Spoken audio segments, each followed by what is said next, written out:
I am Minister Shamika Dodson, and we would like to welcome you to the story behind True Holiness, where Pastor Germany Seward and Evangelist Teresa A. Seward will be interviewed by anchor Tom Britt. You will now hear a selection from J. Seward, and afterwards, you will be in the hands of very own Mr. Tom Britt.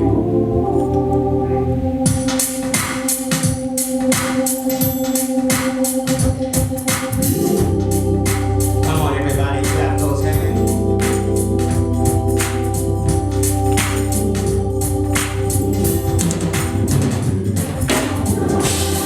Lord, I pray for God, you've done so much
Here on a Saturday afternoon. Yeah, I like that. Yeah. And I particularly like that tambourine player. Eli, I think was his name, right? Yeah, I like that. I met him out there in the hall. I said, Eli, very biblical name. Yeah, very biblical name.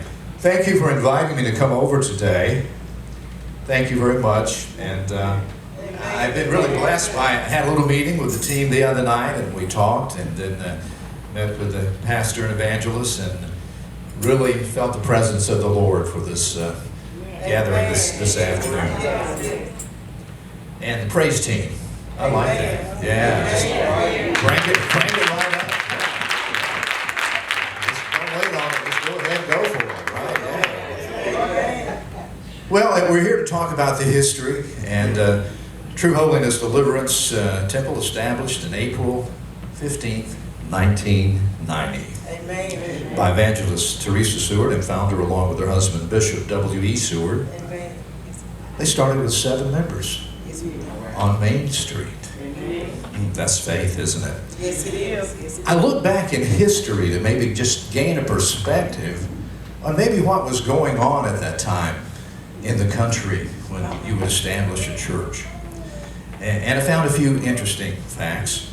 Just before its establishment, U.S. President George W. Bush posthumously awards Jesse Owens the Congressional Gold Medal for his abilities.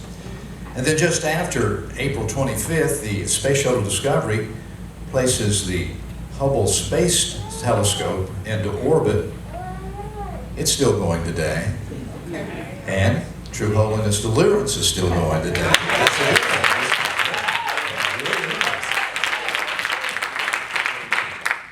Here's a very important point that we have to think about, and we may have forgotten about it now since times are a little bit better now, but the country was going into a depression.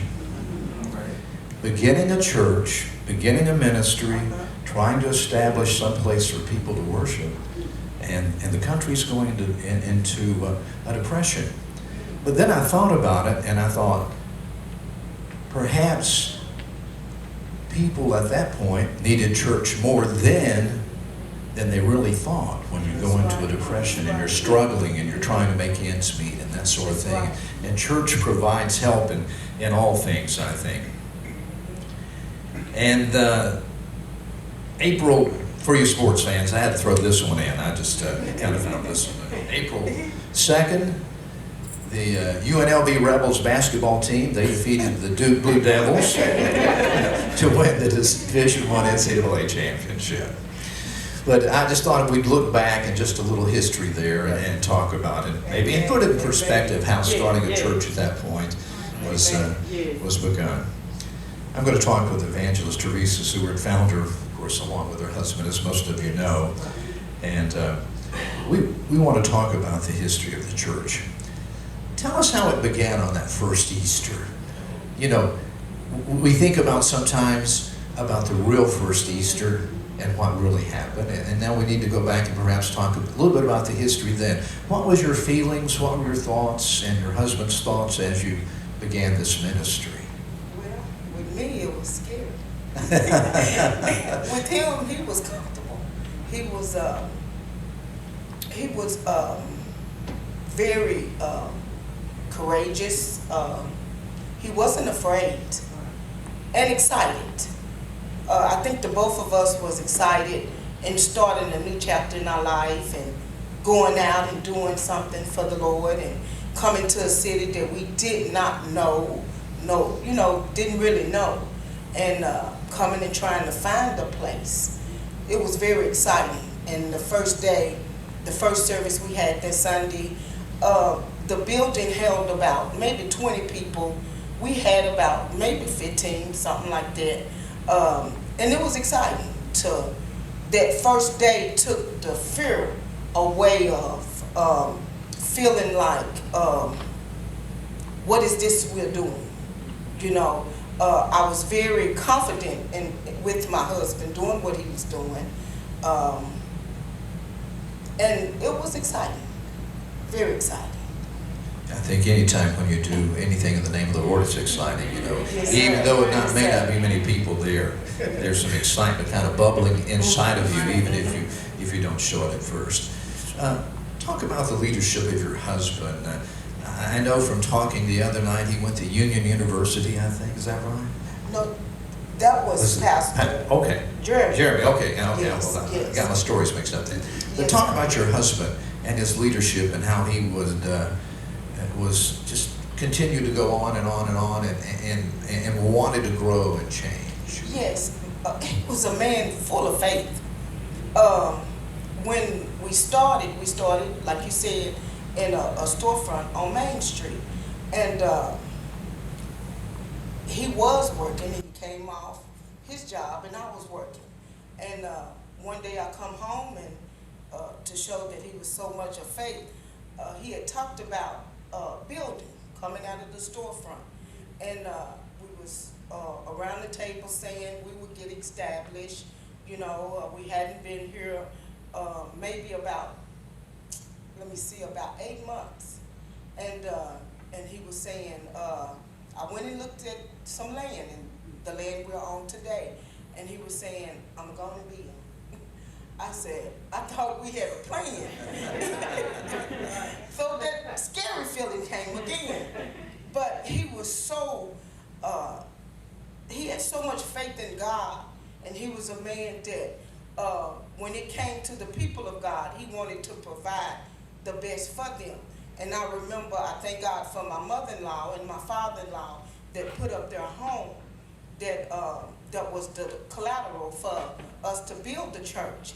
And 8 months into starting the ministry, we started building the church. That's what you call stepping out of faith. Yes, sir. And I was about to say that is interesting that your family would say, okay, we believe in what you're doing too, and we're willing to put Yes, our sir. home up and help you out. Yes. And that's very important to have supporters, don't you think, early on in the ministry? It was. We still have one member that started with us, and that is Sister Brenda Dotson. She's here on today. That is a witness that everything was faith. He didn't look at the number. He didn't look at how much tithes or offering we were bringing in. He just stepped out, and even within the 8 months, he was not working. So that was faith. To start out with 7 members and you have a family, then the 7 people was depending on them. So for him to have done that, and it lasted 15 years with him pastoring until the Lord called him home. And to the day he died, he was still that strong in faith.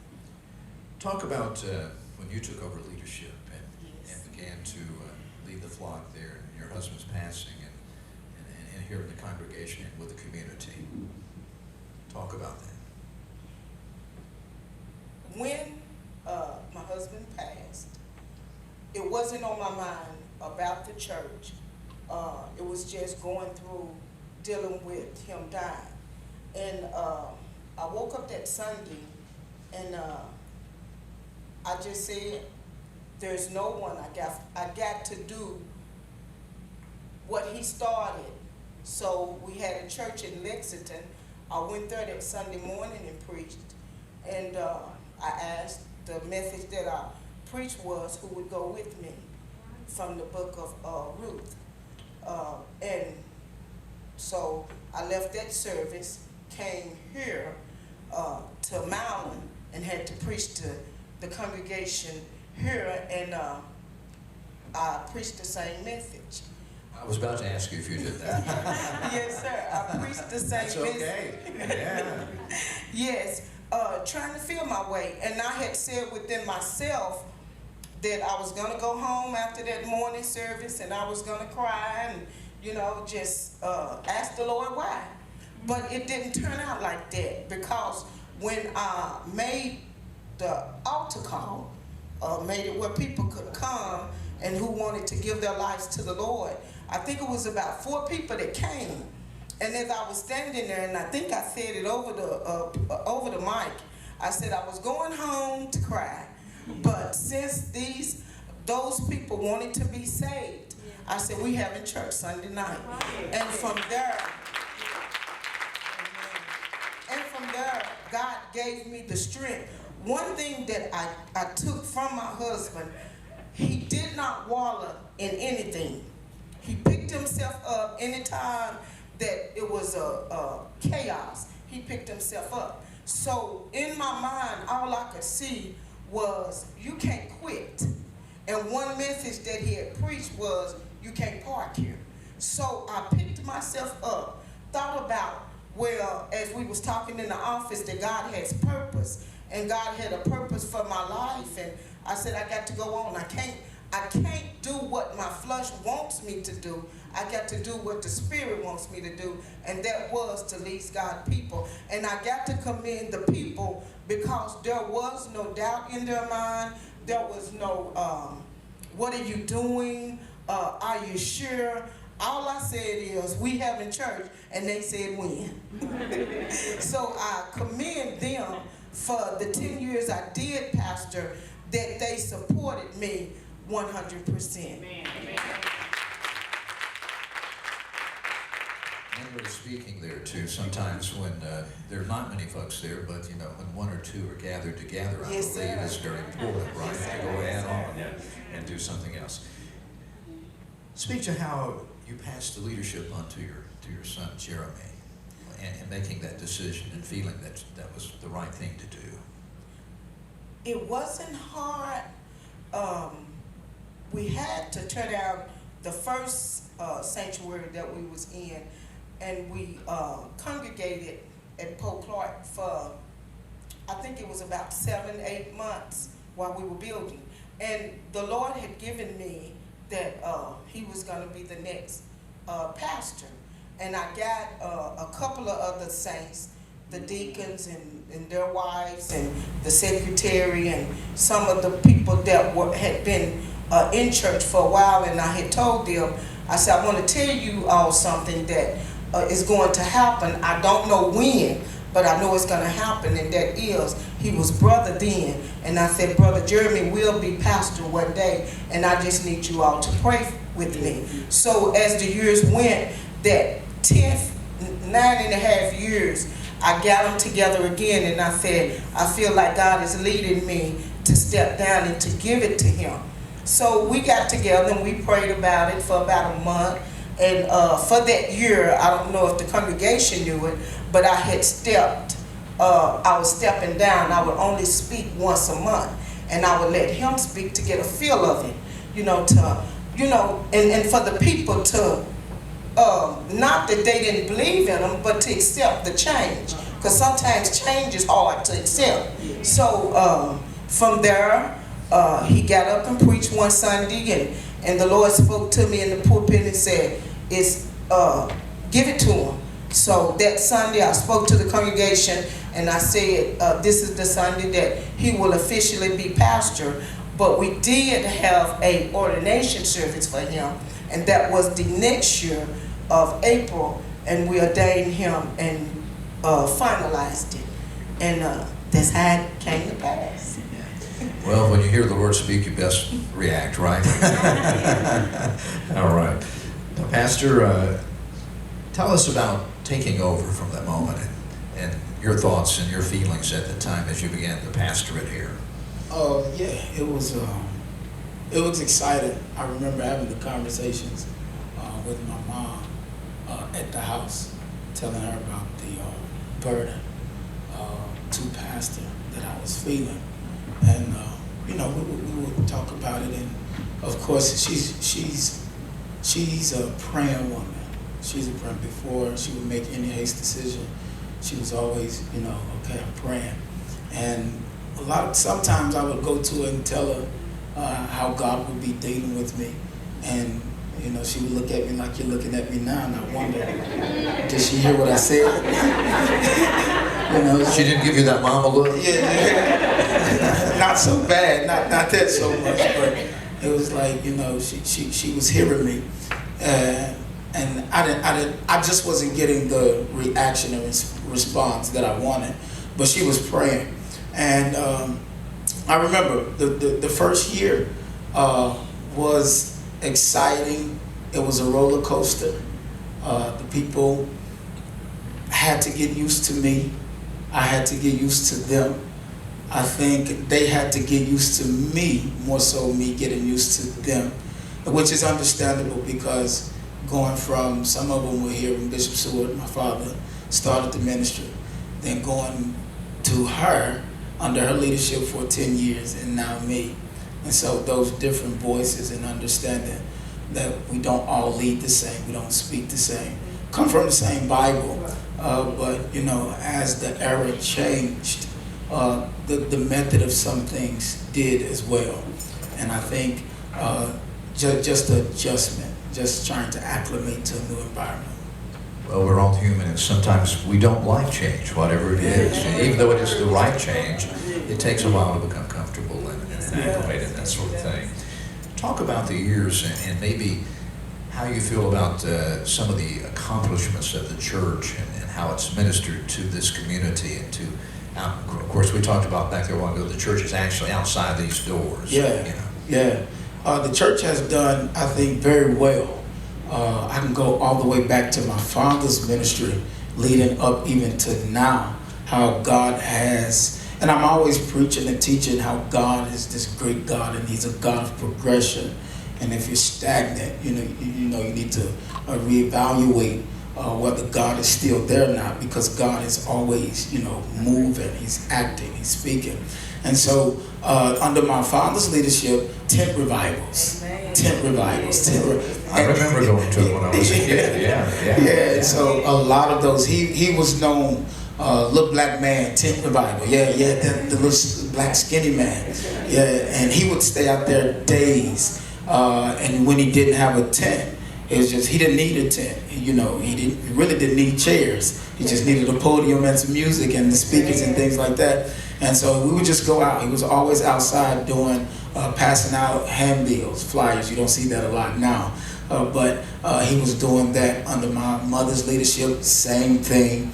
Under my leadership, they did it a lot more than I do it now. But I've had a few outside services. But we did something differently. Under my leadership, we started having giveaways, giving away clothing, furniture, haircuts, things like that.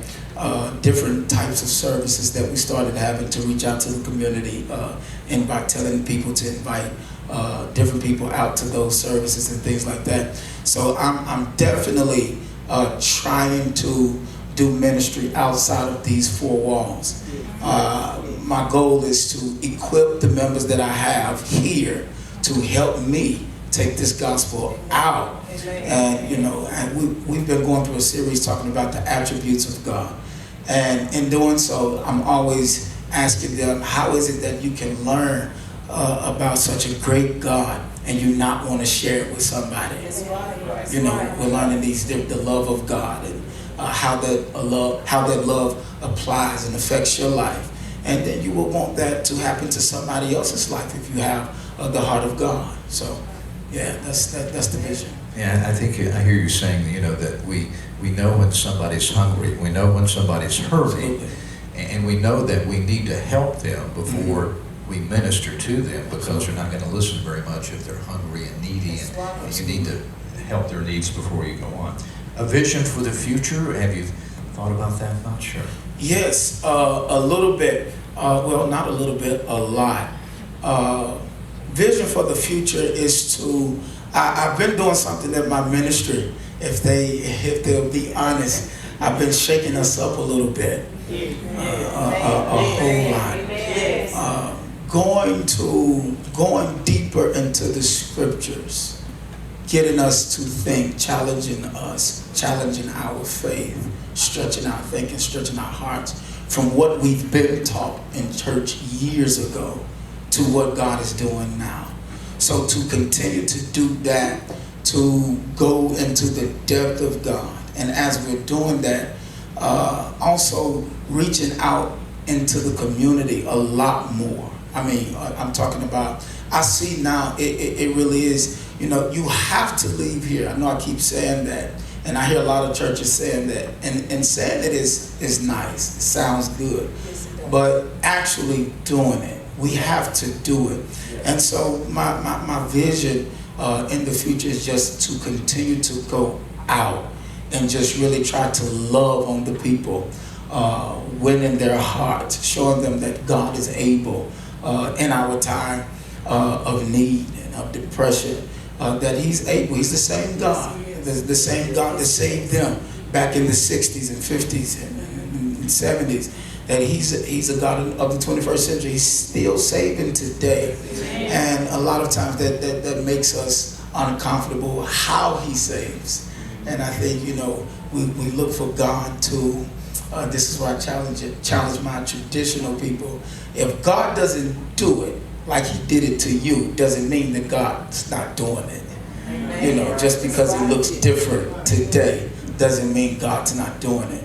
We just have to accept what God is doing today. Jump on board to what God is doing and just continue to go forward, progress.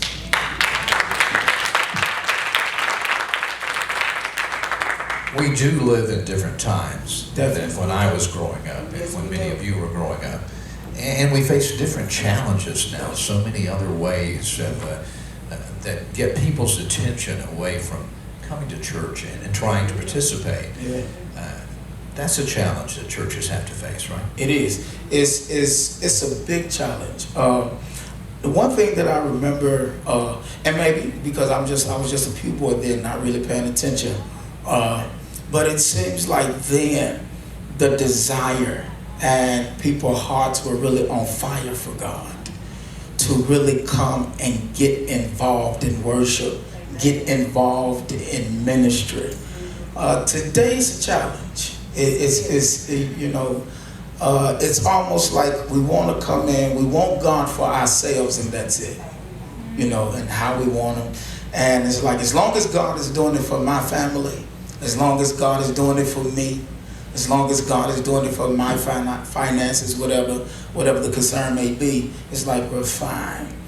But in Acts, I'm constantly reminding of the people, God called us out to go be witnesses into the world, and sometimes we'll put the burden on the leader as if the leader is supposed to carry this load by himself or herself. But that's not the case. We're all supposed to be witnesses of this precious gospel.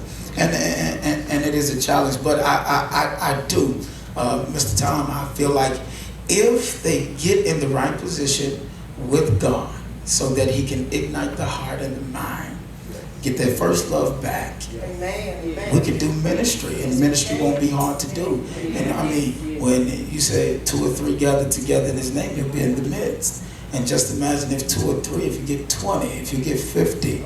It doesn't take a lot of people to do ministry. It just takes willing people, to want to do ministry. Right. Is there anything either of you would like to add before we kind of wind down and hear some more from the praise team? I just say that I thank God for the hand of God being on this ministry, because sometimes when a leader dies, the ministry dies too, and the people scatter. But I give God the glory because I realize it's God that sent my husband to Milan to establish the church, and it wasn't that it was based on him. It was based on God. And to see 28 years being in the city, 13 years he's been dead, and we're still progressing forward, I give God the glory. And I have to say this, I'll say this for a reason. Right now, I do feel like this is the right time to say this, because my mother, when she, when she stepped up, she didn't have a lot of time to, really grieve. Being around the house, I was, I think, 18 when my father passed. I was 18. And so just, not really a man, I'm just graduating high school. And just her having to deal with my brother, me, the church, herself, the debt, that's a lot. Big load. Yeah. That's a heavy load and I know they talk about women being the weaker vessel, but I saw strength in her. I saw courage. And I remember she called, me and my brother in the room. She says, we have to, I have to lead this church. What are y'all going to do? He's like, we're with you. We're with you. And in brief, I can remember she might not want me to say this, but I'm going to say it because I want to show you where her heart was. She did not lose a desire and a love for God when he passed. So many people, even their spouses, are wrapped up in the individual, and they don't get wrapped up in God. And she was so caught up in God and had a heart for ministry. I remember her taking the policy from my father's death, paying off the church, putting her money right back into the ministry. I mean, donations to members, helping out family. I mean, she and her, I tell her now, because every now and again, she needs a little money. You would have that money had you not given it to her. But her heart, and she has, and the thing is, Mr. Tom, she has no regrets. Since I've never heard her say, I wish I would have never done that. And she's just, and she just to know she as I look back, that she's done all of that, accomplished all of that. What they when they counted her out, said, that church wouldn't last a year, church wouldn't last a month, and here it is, 2018.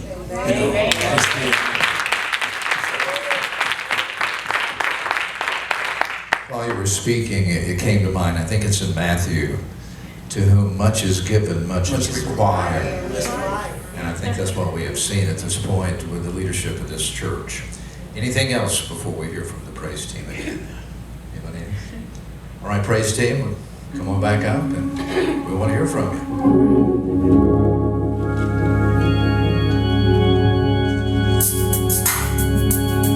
Come on, everybody, clap those hands.